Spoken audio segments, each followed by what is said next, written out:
Magandang araw mga bata!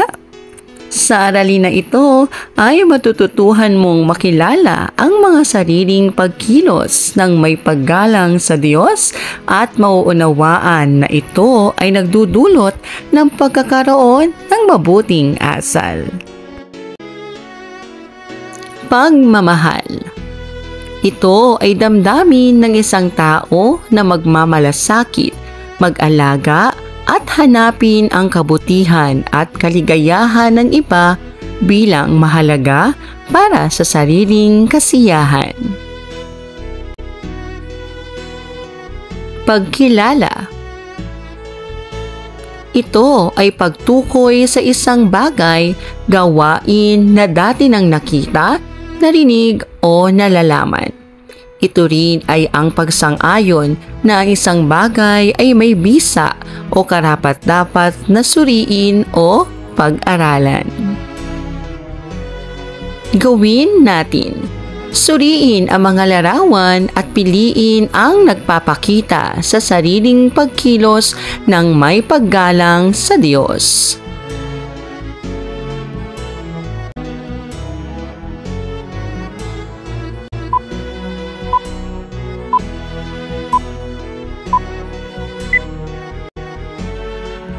Ang unang larawan, pangalawang larawan, pangatlong larawan,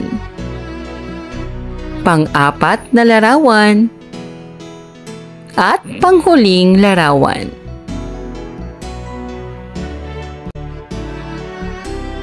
Bilang mag-aaral, ano ang iyong magagawa upang maisakilos na may paggalang sa Diyos? Kung ikaw ay bibigyan ng pagkakataon, paano mo hihikayatin ang mga bata na hindi gumagalang sa Diyos?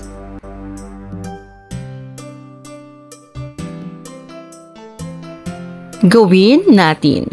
Piliin ang mga larawan na nagpapahayag na ang mga sariling pagkilos na may paggalang sa Diyos ay nagdudulot ng pagkakaroon ng mabuting asal.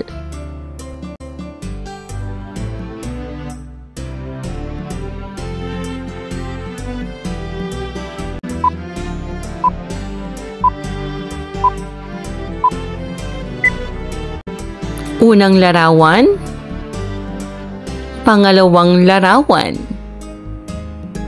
pangatlong larawan, pang-apat na larawan, at panghuling larawan.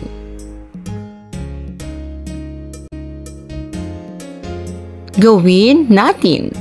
Isulat ang letrang MG kung madalas na ginagawa, BG kung bihira nang ginagawa, at HKG kung hindi kailanman ginagawa.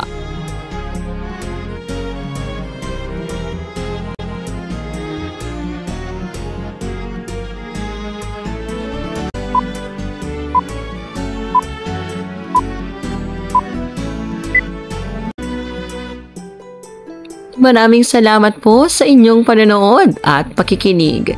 Hanggang sa muling pag-aaral ng asignaturang GMRC. Paalam!